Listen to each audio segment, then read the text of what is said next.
मेरा नाम फूलन देवी है, जो बैंडिट क्वीन के नाम से जानते हैं।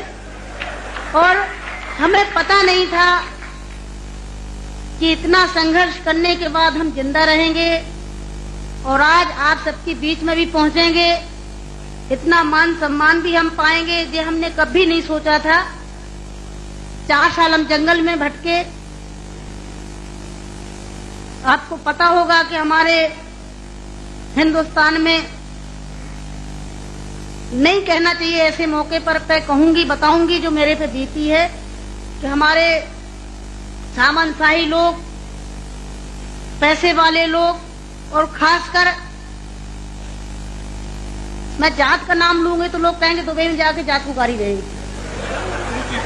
ऐसे ऊंची जाति के लोग जो जात पात को मानते हैं, हम जैसे गरीबों को, दलितों को, दबे कुचलों को, अल्पसंख्यकों को एकदम ये सोचते हैं जी कीड़े मकोड़े हैं, जी इंसान नहीं है।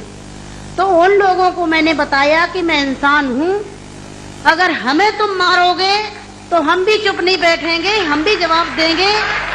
और इसलिए मैंने कई दफे सोचा कि मैं आत्महत्या कर लूं, मर जाऊं, पर मैंने सोचा कि मरती तो हजारों लड़कियां रोज हैं। बताओ, हमें डाकू के नाम से जानते हैं लोग, डाकू, फूलन देवी डाकू। बताओ, मेरी 4 हाथ पैर हैं। कहते चम्मिल घाटी की है, चम्मिल घाटी की, चम्मिल घाटी मेरी माँ बाप है। अरे मैं माँ बाप से पैदा हुई हूँ, मेरा कसूर यही है कि मैं झोपड़ी में पैदा हुई, गरीब परिवार में पैदा हुई, दबी कुचली समाज में पैदा हुई, तो हमें जीने का अधिकार है नहीं।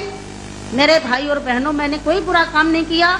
मैं तो वहां भी मंच पे बोलती हूँ, अब्बू भाई के साथ में तो कई सभाएं हुई हैं, बहुत बड़ी बड़ी सभाएं हुई हैं, कि मैंने कोई बुरा नहीं किया है। आपने सुना होगा, सुना का आप तो वहीं के सब रहने वाले हैं, कुछ हमारे भाई हैं यहाँ के, है कि एक सीता के कारण इतने बड़े जो रावण का आज तक पुतला फूंकते हैं, उसका यही कसूर था कि खाली एक औरत को उठा ले गया तो आज तक पुतला फूंकते हैं। मैंने क्या बुरा किया? मेरे साथ भी ऐसे रावणों ने अत्याचार किया, मैंने उन रावणों को जवाब दिया। फूलन देवी वो डाकू है, डाकू है।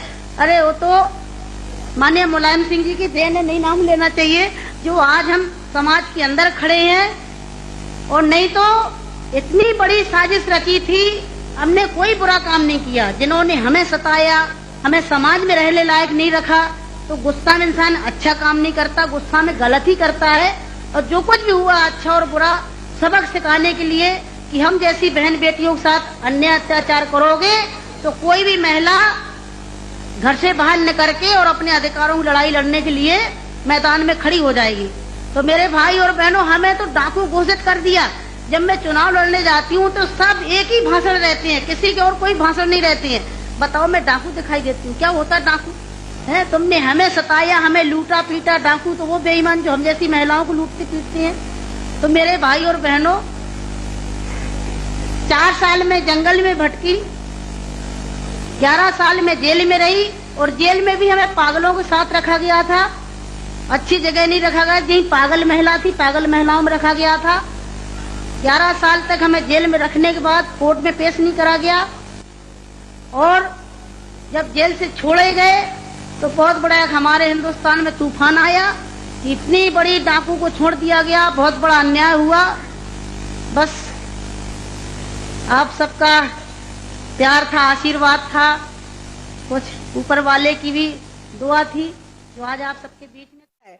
हमारे चैनल को लाइक कीजिए और चैनल के नियमित सदस्य बनने के लिए सब्सक्राइब बटन पर क्लिक कीजिए और आपकी जनता दल न्यूज़ को लगातार बढ़ाते रहिए। जुड़े रहिए आपकी जनता दल न्यूज़ के साथ। नमस्कार।